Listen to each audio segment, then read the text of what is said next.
네, 안녕하세요. 이번 시간부터는 그 MS 접합이라고 되어 있는 메탈 세미컨덕터 컨택 저 부분에 대한 얘기를 이제 좀 자세히 해 나갈 예정입니다. 그래서 메탈 세미컨덕터 접합에 대한 얘기는 챕터 14로 잠시 교과서의 뒷부분으로 돌아가서 살펴봐야 될 것 같습니다. 이 MS 접합을 어, 반도체 소자 교과서마다 먼저 다루는 책들도 있거든요.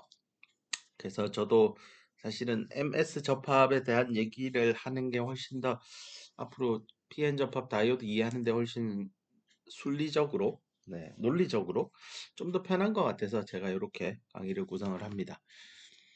자, 이제 그 MS 접합이라고 하는 이제 반도체 디바이스라고 하죠. 세미컨덕터 디바이스라고 하는 것을 이제 공부하게 될 텐데요. 이런 디바이스는 여러분 이미 resistor, inductor, capacitor 이런 녀석들 있지만 이런 것들은 그 패시브한 엘리먼트죠. 서킷 안에서. 근데 이제 좀 더 액티브한 엘리먼트들을 공부하게 될 텐데요.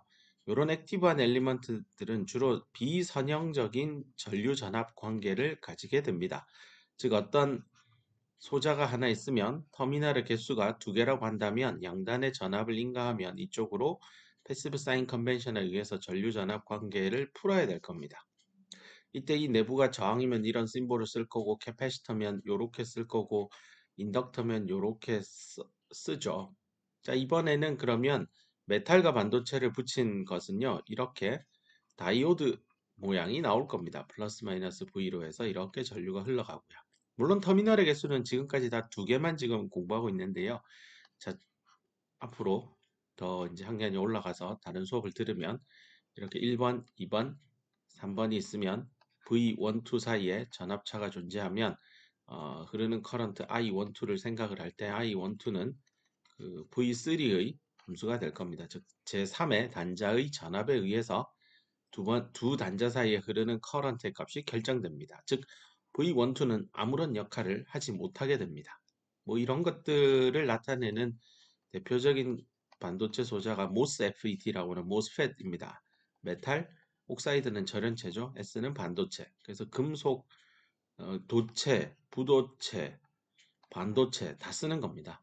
세 가지 종류의 소재를 다 활용해가지고 모스 구조를 가지고 있는 필드 이펙트 트랜지스터, 전기장 효과를 이용한 트랜지스터입니다. 트랜지스터니까 트랜스 리지스터입니다. 즉 저항의 값을 트랜스 변형시키는 겁니다. 높였다 낮췄다 해서 0과 1을 표현하는 전류가 흘렀다 안 흘렀다 이런 것들을 구현해내는 하드웨어 부품이 될 겁니다. 자, 저런 모스 FET에도요 이런 다이오드 이런 성분들은 다 들어 있습니다. 이런 다이오드 성분을 잘 이해해야만 MOSFET에 대한 동작 원리를 깊이 있게 이해할 수 있습니다. 그냥 껍데기만 이해하는 거는요. 얼마든지 유튜브나 뭐 구글에서 얼마든지 다양한 정보들을 검색하면 뭐 껍데기 공부하는 건 금방 할 수 있습니다. 하지만 깊은 물리학, 소자 물리학, 디바이스 피직스에 대한 깊은 이해를 바탕으로 저런 MOSFET에 대한 이해를 하는 것은 시간 오래 걸리고 노력도 필요할 겁니다. 자, 이제 MS, 메탈과 반도체를 붙일 겁니다. 종전까지 우리가 공부했던 여러 가지 소자, 디바이스의 동작 원리, 즉 전류 전압입니다. 내가 어떤 반도체 소자를 하나 설계를 했을 때 양단의 전압차를 주고 흐르는 커런트를 조사해서 이 녀석의 동작 특성을 이해합니다. 이 특성을 이제 영어로 캐릭터, 뭐 우리 보면 저 연예인의 캐릭터는 참 독특하고 재밌다 뭐 이렇게 하듯이요. 이 디바이스의 캐릭터가 있습니다. 이런 캐릭터의 특성을 캐릭터리스틱이 어떻다 이렇게 영어 단어로 표현합니다. 그래서 디바이스의 캐릭터리스틱을 보겠다라는 건 전류 전압 사이의 관계를 보겠다는 거고요. 그럼 이 디바이스의 첫 번째 이제 이그샘플로 우리가 배운 도체와 반도체를 붙여보자는 얘기입니다. 종전까지 뭐 P형 반도체, N형 반도체에서 반도체에 집중을 많이 했었죠. 근데 이제 여기다가 반도체 시편이 하나 있다라고 할 때요. 뭐 여기 왼편에다가요. 이 메탈을 하나 붙이는 겁니다. 이건 반도체입니다. 이렇게 붙이면 여기 접합면이 생기겠죠? 네. 이걸 이제 단면만 잘라서 그려보면 이렇게 MS 접합이 될 겁니다. 물론 웨이퍼라고 하는 실리콘 그 기판이죠. 서브스트레이트 웨이퍼. 네, 앞에서도 우리 공부를 했었는데요. 뭐 SK 실트론과 같은 국내 업체가 대기업이 웨이퍼 생산하고 있고 글로벌리 거의 탑5 안에 들고 있습니다. 예전에는 LG 실트론이었는데 SK 그룹의 반도체 수직 계열화 작업에 이제 하나의 전략 자산으로 인지되어서 LG 실트론을 전략적으로 SK 그룹에서 M&A 작업을 해서 가져왔습니다. 어쨌건 그 넘버원 웨이퍼 공급하는 전 세계 그 프로바이더는 시네츄라고 하는 일본 회사입니다. 대단히 훌륭한 웨이퍼 공급 업체이고요. 뭐 우리 소위 말하는 소부장이라고 언론에서도 얘기하는데요. 소재, 부품, 장비입니다. 반도체 산업의 이 김부장, 신부장, 이부장 하는 그 부장님 할 때 부장처럼 들리긴 해요. 어쨌건 이 소부장인데요. 소재, 부품, 장비가 아마 반도체 그 생태계, 이 에코시스템을 얼마나 잘 구축하느냐에 있어서 아주 중요한 얘기들입니다. 우리나라에는 SK 하이닉스랑 삼성 일렉트로닉스 컴퍼니 두 개의 큰 소자 업체가 존재하는 거죠. 이 소자 업체는 이 소부장을 구매를 하게 되죠. 즉 소부장 회사 입장에서는 SK 하이닉스랑 삼성전자는 고객사가 되는 겁니다. 여기 고객이고요. 네, 그래서 장비회사, 장비회사의 간단하게 시장 마켓만 말씀을 드리면 그 Applied Materials라고 하는 그 AMAT이라고 줄여서도 표현하는 Applied Materials 미국 회사고요. 그다음에 Lam Research LAM Research라고 하는 또 장비 회사가 있습니다. 그다음에 그 KLA Tenco라고 하는 회사도 있고요. 그다음에 저기 요거는 다 미국 회사고요. 그다음에 네덜란드라고 하는 나라의 ASML이라고 하는 이 반도체 노광 장비를 전문으로 만드는 회사입니다. 포토 장비라고 표현하죠. 포토 장비. 예전에는 일본의 캐논, 니콘 카메라 회사로 더 잘 알려져 있을 텐데요. 그 캐논이나 니콘도 이런 포토 공정 장비를 만들었으나 이제 최첨단 소위 말하는 EUV 장비라고 합니다. Extreme Ultra Violet 극자외선이죠. 극자외선 노광 장비, 즉 파장이 13.5나노미터로 굉장히 짧은 파장을 이용해서 어떤 감광제 포토리지스트의 그 미세한 초미세 패턴, 10나노급 패턴을 직접 만들 수 있는 이런 노광 장비입니다. 그래서 10나노급 반도체 기술에 있어서 ASML의 EUV 장비를 사지 않고서는 공정하는 게 불가능하고요. 이 EUV 장비 한 대 가격이 대략 1,500억에서 2,500억 사이입니다. 옵션을 어떻게 다느냐의 자동차도 옵션 어떻게 다느냐에 따라 천차만별이고 노트북도 옵션을 뭐 CPU를 어떤 걸 달고 메모리는 어떻게 하고 SSD는 어떻게 하느냐에 따라 가격 차이가 나듯이 얘도 차이가 납니다. 가격을 봐도 한 대 가격이 이 정도니까요. 네, 뭐 거의 저기 전투기 가격하고 맞먹는다고 보면 되겠습니다. 그죠? 자, 그래서 굉장히 비싼 장비고, 그래서 단일 회사가 납품하는 독점 공급 체제라서 고객 입장, 즉 인텔이나 뭐 대만의 TSMC나 우리나라의 하이닉스나 삼성전자 이런 사람 입장에서는 사실 좋은 건 아니에요. 경쟁이 있어야 가격이 하락하고 합리적으로 변하게 됩니다. 뭐 우리 인간 세상 살아가는 게 대부분 다 그렇습니다. 경쟁이 없는 어떤 모임이나 단체나 이런 곳은요, 처음에는 화기애애하고 좋은 것 같지만 시간이 지나면 지날수록 발전하지 못하고 후퇴하게 됩니다. 뭐 사회의 시스템만 놓고 봐도 우리 수업하고 잠깐은 다른 얘기지만 뭐 공산주의라는 게 대단히 평등하고 공평하고 좋은 것 같지만 막상 시간이 지나고 나면 모두가 일을 하지 않게 되는 거 인간의 본성이죠. 뭐 게을러지고 싶은 본성 때문에 그런 것 같긴 합니다. 뭐 어쨌건 조금은 힘들더라도 경쟁 시스템을 가지고 있었던 자유민주주의, 자본주의 체제 하에서는 물론 뭐 병폐도 있겠지만요. 보다 더 인류의 삶이 윤택해지고 행복해지고 평화로워지고 더 발전해 나가는 뭐 그런 삶을 살고 있는 걸 뭐 결과적으로 보고 있습니다. 물론 병폐도 있습니다. 뭐 모든 게 다 좋은 그런 시스템이 있었다면 뭐 벌써 도입을 했겠죠. 다시 마켓으로 돌아와서요. 반도체 마켓만 한정시켜 놓고 본다면 이렇게 여러 회사들이 원래 포토 장비를 만들어줘야 좋은데 현재는 그렇지 못합니다. 그다음 마지막으로 일본 회사의 TEL이라고요. 도쿄 일렉트론 리미티드라는 회사입니다. 이것도 장비 회사입니다. 그래서 크게 미, 일, 네덜란드로 네, 세 개 국가가요. 이 1, 2, 3, 4, 5 다섯 개의 회사가 있고요. 5개 회사가 전체 장비 마켓의 70% 매출을 차지합니다. 현재 한 2020년, 뭐 2018년에 반도체 극호황기가 있었고요. 대충 뭐 이 정도 2010년 후반기를 살펴봤을 때 한 60조에서 70조 정도 되는 장비 마켓이에요. 이 중에 70%를 이 다섯 개 회사가 지금 가져가는 그런 구조입니다. 그래서 대한민국에서도 이런 소재 부품 장비에 대한 노력들을 많이 하려고 하고 있습니다. 뭐 SK그룹 같은 경우 SK 머티리얼즈라고 하는 또 회사를 예전에 OCI라는 회사였는데 이렇게 회사를 M&A해서 이 특히 저기 불화수소라고 하죠. 네.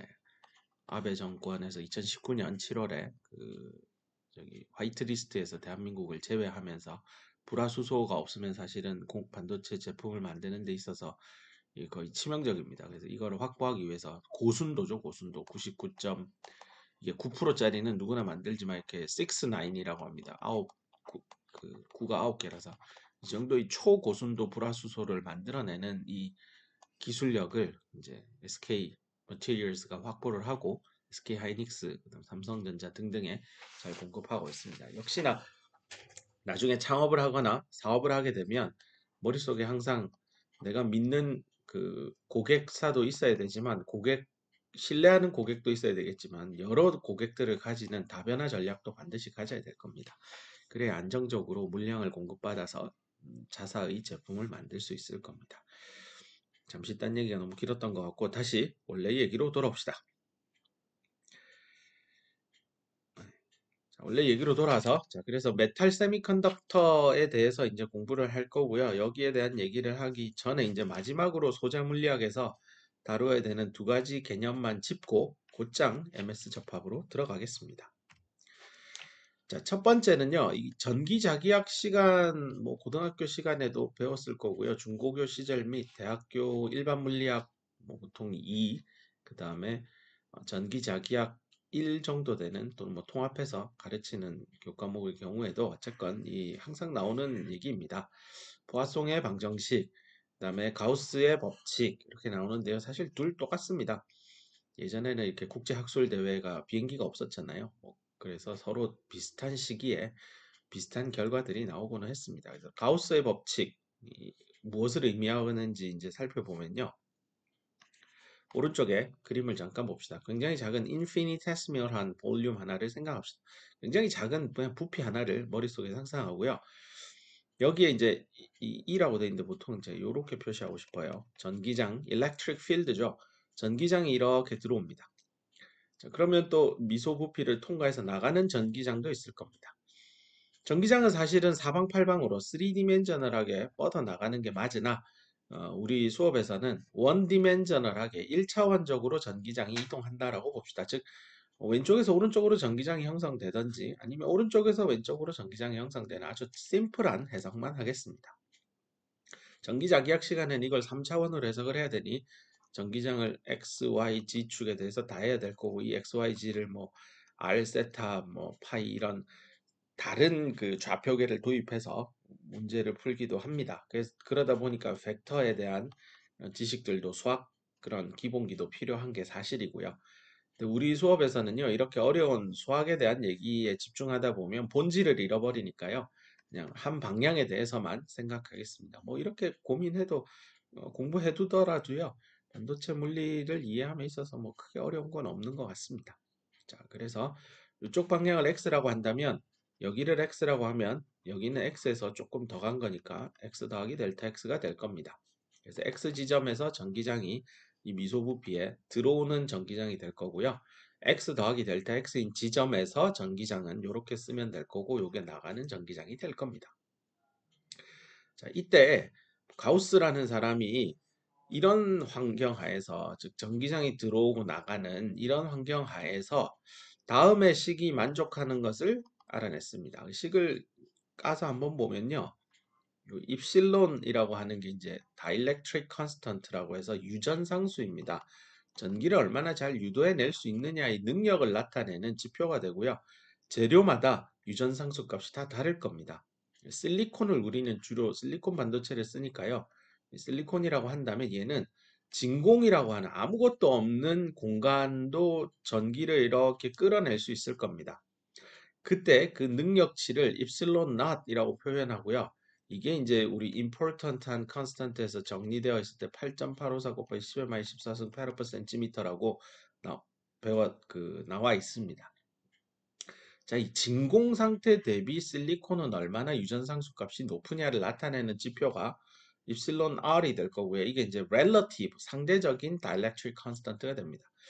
단위는 서로 좌측 우측이 같아야 되니까요. 여기 가운데는 이제 단순히 곱하면 돼서 여기 단위가 unit list입니다. 단위가 없습니다. 그래서 이 입실론 R이요. 실리콘의 경우에 대략 11.9 정도 되는데요. 잘 안 외워지니까 119입니다. 소방서 119. 그냥 이건 뭐 이렇게 숫자 외우기 귀찮으니까 12 정도로 기억하면 좋겠습니다. 자, 그렇게 얘기를 했고요. 또 말이 나온 김에 앞으로 실리콘 반도체 소재에서 가장 많이 쓰는 절연체가요. 부도체가 SiO2라고 하는 산화막입니다. 실리콘 다이 두 개니까 다이옥사이드인데요. 유리입니다, 유리. 네, 건물의 외벽에 있는 유리창의 그 유리하고 동일한 성분입니다. 자, 이 유리도 전기를 땡길 수 있는데요. 입실론 낫 대비 얘가 가지는 유전 상수 값인데 대충 3.9 정도 됩니다. 대략 4라고 보면요. 실리콘 10이고 SiO2는 4 정도 됩니다. 뭐 생각해 보면 절연체가 좀 전기가 덜 통하잖아요. 반도체보다. 유전 상수 값도 작아요. 네, 절연체가. 자, 일단 요 입실론에 대한 설명은 했고요. 그 다음에 뒤에 전기장 나옵니다. 그죠? 그 다음에 입실론에다가 전기장을 곱하면요. 입실론에다가 전기장 2를 곱하면 이거를 이제 그 전기자기학 시간에 아마 공부했을 겁니다. 유전 상수값에다 전기장을 곱해서 D라고 표현하는 그 값이 나오죠. 그래서 원래는 이제 전기자기학에서는 요 전체를 D라고 쓰고 뭐 이렇게 풀어 나갑니다. 뭐 어찌되었건 네, 그 개념은 전기자기학 시간에 다룰 테니까요. 우리는 너무 어려운 건 뺍시다. 그래서 가우스라는 사람이 알아낸 거는요. 유전상수 값에다가 전기장, 출력단입니다. 나가는 쪽. 그거랑 그 다음에 입력되는 쪽에 전기장에다가 유전상수 곱한 거. 요 두 개의 차이가요. 뭐에 의해서 결정되냐를 열심히 찾아보고 공부해 봤더니요.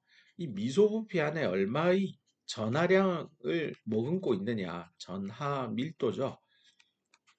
그래서 로라고 쓰고요. 쿨롱 퍼 네, 세제곱 센티미터입니다. 단위 부피당 몇 쿨롱을 머금고 있느냐입니다. 결국은 여기에 플러스 마이너스 전하를 띠고 있는 입자가 얼마나 있느냐에 따라서 들락날락하는 전기장의 세기가 바뀐다라는 게 핵심입니다. 전기자기학 시간에는 플러스 전하를 띈 게 있으면 이렇게 사방팔방으로 전기장이 나갑니다. 라고 했는데 우리는 원디멘저널하게 한 방향만 고려하기로 했으니까요. 플러스 전하가 있으면 이렇게 전기장이 나갈 겁니다. 마이너스가 있으면 이렇게 빨려 들어올 거고요. 뭐 이런 것들이 이제 믹싱되어 있으면 들락날락 하는 녀석들이 뭐 더하고 빼져서 네, 이런 미소부피 안에 전기장의 입력 출력을 보여주게 될 겁니다. 어찌됐건 다시 원래 얘기로 돌아와서요. 가우스의 법칙 지금 얘기하고 있는데요.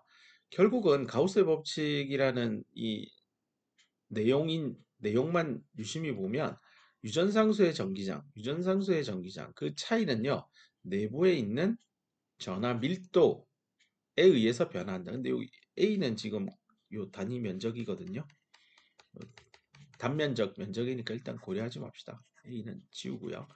이렇게 하고 나면 이제 델타 X가 남는데 델타 X를 좌변으로 넘겨서 이해합시다. 이렇게 해서 델타 X를 넘기면 이렇게 될 겁니다. 요거 잠깐 이쪽으로 넣을게요. 다시 입실론 S, 입실론 S. 자, 그럼 이런 식으로 바뀌는데요. 요 왼편을 한번 보세요. 이걸 가만히 보면 일단 입실론 S는 반도체 재료의 유전 상수값이니까요. 묶어서 앞으로 끄집어내고 뒤로 넘길게요. 그러면 원래의 식이 되겠죠? 지우고. 자, 그럼 여기 강의 노트에 있는 요게 되는데요. 요거 가만히 살펴보면요. 이거 미분이에요. 뭐의 미분이죠? 전기장이 x에 따라서 얼마나 변하느냐입니다. 아래쪽에 델타 x라고 했는데 이게 x 더하기 델타 x에서 빼기 x 하면 xx 지워져서 델타 x 남습니다. 결국은 전기장이 우리가 관심 있어 하는 이 미소부피에서 전기장은 무조건 원디멘저널하다고 저희가 제안을 했고요. 요거 나중 전기장, 처음 전기장, 나중 위치, 처음 위치 이렇게 되죠. 그래서 나중 빼기 처음 분의 나중 빼기 처음이에요. 결국은 x 방향에 따라 전기장이 얼마나 변했느냐를 나타내는 게 좌변의 식의 의미고요. 그걸 미분식을 써서 dEdx로 표현할 수 있을 겁니다.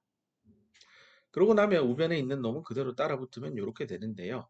보통 이제 전기자기학을 공부하면 전기장이 거리에 따라 얼마나 변화하느냐, 전기장 그 절대적인 값이 아니라 전기장이 변화하는 정도는 뭐에 비례하느냐, 그 내부에 있는 전하량에 비례한다라는 겁니다. 그래서 이제 3차원 공간으로 잠시 확대를 하자면 이렇게 전기장이 막 생성될 텐데요. 요 지점하고 요 지점 사이에 이 전기장이 얼마나 변했느냐를 볼 때 요 내부에 얼마의 전하가 그 내부에 있느냐가 중요한 요인이 된다는 뜻입니다.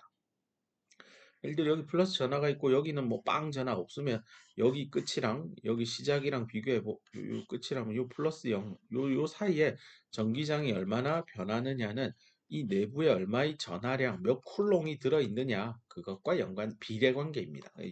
요게 가우스가 찾아낸 거고요. 요 비례 상수 역할을 하는 게 바로 다일렉트릭 컨스턴트의 역할입니다. 자, 이제 그래서 정리를 하면요. 가우스의 법칙이 뭡니까? 라고 하면 전기장이 거리에 따라서 얼마나 빠르게 변화하느냐 그 정도는 내부의 전하 밀도에 비례하고요. 그 비례 상수는 다일렉트릭 컨스턴트가 그 역할을 하게 됩니다. 라는 겁니다. 그리고 이렇게 쓴 이 식이요. 바로 포화송의 방정식이 됩니다. 됐죠? 자, 그래서 가우스 법칙, 포화송의 방정식 간단히 리뷰를 했고 앞으로 트랜지스터는 이 물리전자 수업에서는 다루지 않겠지만 그 다이오드 공부할 때 이건 무지하게 많이 쓸 겁니다. 전기장이 거리에 따라 얼마나 변화하느냐는 그 내부에 있는 전하 밀도에다가 실리콘을 쓸 거니까 실리콘의 그 유전상수 값 이렇게 하면 됩니다. 자, 이제 그럼 우리 반도체 열심히 도핑도 배우고 뭐뭐 했는데요. 전하를 띠고 있는 입자가 있어야 전하가 나올 거고 그걸 부피로 나누면 전하 밀도 로가 될 겁니다. 자, 그래서 반도체 재료 안에 그러면 charge density 로는 이거는 어떻게 이제 이해해야 되느냐? 전하를 띠고 있는 게 뭐가 있는지 머릿속에 떠올리면 됩니다. 그래서 전하 밀도 로는 뭐 요렇게 식으로 돼 있는데 이거 하나도 어려운 거 없습니다. 홀 배웠잖아요. 그 양이잖아요. 양수 그 홀의 농도 P라고 썼잖아요. 단위 부피당 몇 개 개념으로 썼잖아요. 그게 P잖아요. P는 number of holes per 세제곱 센티미터 이거예요. 그게 홀 농도잖아요. 그 다음에 N은 전자의 농도고요. 이제 number of electrons 나누기 세제곱 센티미터. 그다음에 ND는 도너의 양인데 우리 별 얘기가 없으면 도너는 fully ionization 되어서 이런 관계를 만족한다라고 했고요. 그래서 도핑의 양, 즉 도너의 양을 얼마나 넣느냐에 의해서 양의 전하량이 결정될 겁니다. 그다음 acceptor는 말 그대로 전자를 받아들여서 fully ionization 되면 이렇게 되니까 마이너스가 들어와 마이너스 전하로 인지될 겁니다. 그래서 그 전자는 마이너스 있고 그 앞에 마이너스 붙어 있고 억셉터도 마이너스 전하를 띨 거니까 마이너스 붙어 있고요. 동너는 전자 하나 도네이션 하고 자기 자신은 플러스 되고 홀은 양의 전하 이거 플러스입니다. 자, 그래서 괄호 안에 있는 것들을 보면 어떤 임의의 뭐 반도체 시편이 하나 있을 때 안에 홀도 있고 전자도 있고 도너도 있고 억셉터도 있을 때 이 녀석들을 이렇게 더하기 빼기로 부호를 잘 붙여서 즉 플러스 마이너스 전하를 띠잖아요. 그래서 서로 붙여서 개수 퍼 세제곱 센티미터 이런 단위로 표현할 수 있을 겁니다. 근데 이쪽은 쿨롱 퍼 세제곱 센티미터니까 단위가 안 맞잖아요. 그래서 여기 사이에다가 한 개당 몇 쿨롱 이걸 나타내는 스몰 q 이게 바로 1.6 곱하기 10의 마이너스 19승 쿨롱 유닛 차지 단위 차지량을 잡아 넣어주면 될 겁니다. 그러면 약분되어서 쿨롱 퍼 세제곱 센티미터에서 단위를 맞춥니다. 자, 그래서 앞서 공부한 가우스의 법칙, 화성의 방정식에서요.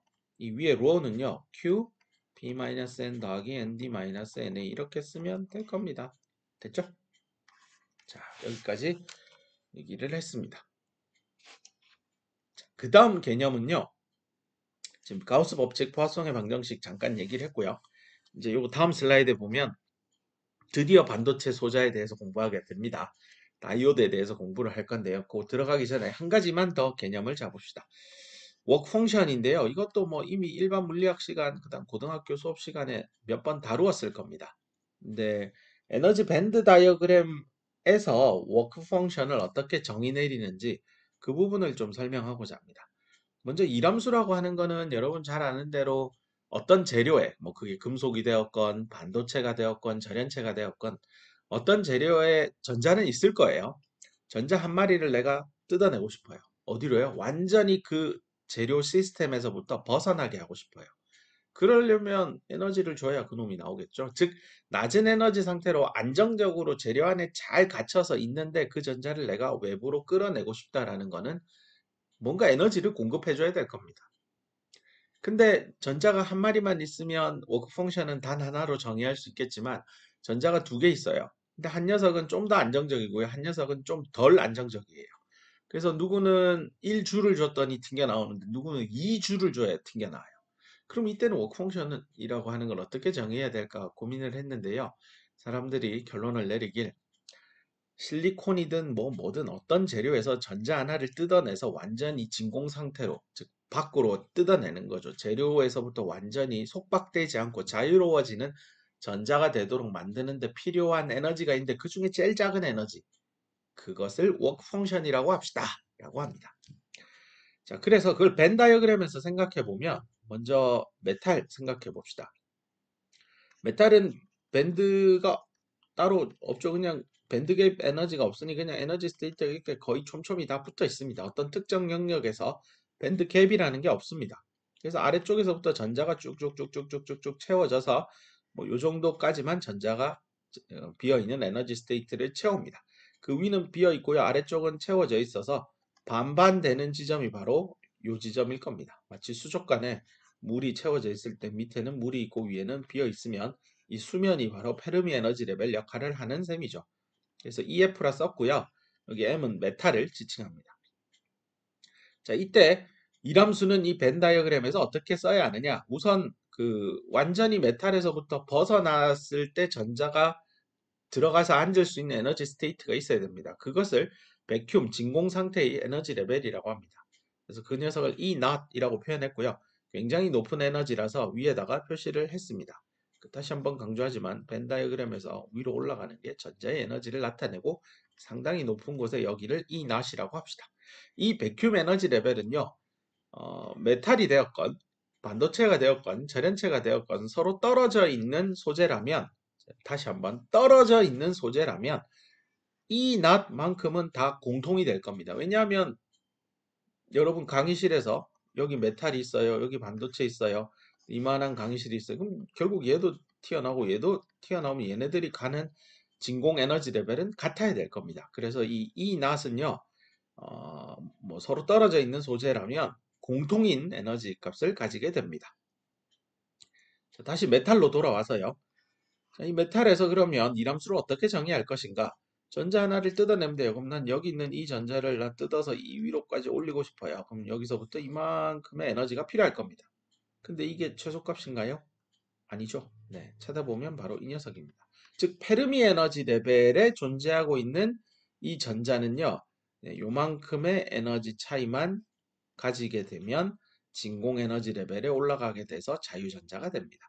즉 메탈의 경우에는 메탈의 이람수를 phi m 이렇게 쓰고요. 이 녀석은 뭐가 되죠? E 낫에서 EF 메탈의 페르미 에너지 레벨 이렇게 뺀 걸로 정의될 겁니다. 됐죠? 요게 이제 메탈이 가지는 이람수입니다. 자, 이제 반도체로 갑시다. 반도체도 벤 다이어그램을 그리면 컨덕션 밴드, 밸런스 밴드 있고요. 그죠? 이렇게 돼 있고 여기 사이에 밴드 갭 있는 거 확인합니다. 이거는 인트린직 페르미 에너지 레벨 미드 갭이고요. 이 녀석은 보니까 딱 봐도 N 타입 반도체인 것 같습니다. 자, 이럴 때 반도체가 가지는 이람수는 어떻게 정의하느냐? 똑같습니다. 메탈과 똑같습니다. 이람수 파이라고 쓰고 반도체니까 S라고 쓰면 얘는 E 낫에서 페르미 에너지 레벨 반도체 빼면 됩니다. 자, 그래서 여기 파이 S라고 쓰여진 거 보면 E not 진공에너지 레벨에서부터 여기 페르미 에너지 레벨까지 이 차이로 이해하면 됩니다. 자, 그럼 이거 어떻게 계산할 수 있느냐? 정량적 숫자로 어떻게 얘기하느냐? 되게 간단해요. 실리콘이 가지고 있는 전자 친화도 값은 이거 실리콘이면 죽었다 깨어나도 안 변해요. 이 영어로 electron affinity라고 표현합니다. 요거 보통 카이라고 쓰는데요. 실리콘의 전자 친화도는요, 대략 4.0 일렉트론 볼트 정도 됩니다. 책에 따라 뭐 4.1 일렉트론 볼트라고 소개하기도 합니다. 뭐 그냥 요거는 주어지는 상수값이다. 물질이 가지는 고유한 상수값이다 라고 보면 되겠습니다. 뭐 시험을 낼 때도 값을 줄 겁니다. 자, 그럼 카이는 실리콘이면 뭐 도핑을 N형으로 했건 P형으로 했건 안 변합니다. 그래서 이 카이를 벤 다이어그램에서 어떻게 정의하냐면 E not 빼기 EC로 정의합니다. 요거는 그냥 물질 상수니까 이거 상수값입니다. 자, 요거 기억을 하고요. 요 카이를 알면 이제 파이 S 반도체 이함수 쉽게 구할 수 있습니다. 왜냐하면요. 파이 S는 뭐예요? 카이에다가 뭐 얼마만큼 더 가면 돼요. E not에서부터 E not이 아니라 EC에서부터 EFS까지만 가면 되잖아요. 근데 이거 뒤에 있는 괄호 이거 우리 계산 연습 많이 했어요. 요거 계산 금방 할 수 있죠. 도핑 농도가 10에 18승이다. 아, 8648. 그럼 얘가 0.48이네요. 근데 얘는 어떻게 구하죠? 전체 밴드갭의 절반인 게 0.56이니까 112의 반이잖아요. 0.56에서 0.48 빼면 0.08 나옵니다. 그리고 카이는 물질 상수니까 4.0이라고 본다면 4.0에다가 0.08 더하면 네, 파이 S 바로 구할 수 있습니다. 결국은 실리콘이라고 하는 반도체 재료의 이함수 어떻게 계산하느냐라고 묻는다면 그 재료의 물질 상수 알고요. 도핑 농도 알면 게임 끝이에요. 네, 금방 계산할 수 있을 겁니다. 자, 여기까지 해서 MS 접합에 대한 이해를 하기 위한 기초적인 작업들 다 했고요. 이제 MS 접합에 대해서 들어가고자 합니다. 강의를 여기서 잠깐 멈췄다가요. 다음 강의에서 여기 MS 컨택에서부터 시작하도록 하겠습니다. 자, 잠깐 휴식을 가지고 또 필요한 공부들 스스로 좀 챙겨서 하고 다음 강의에서 봅시다. 수고했습니다.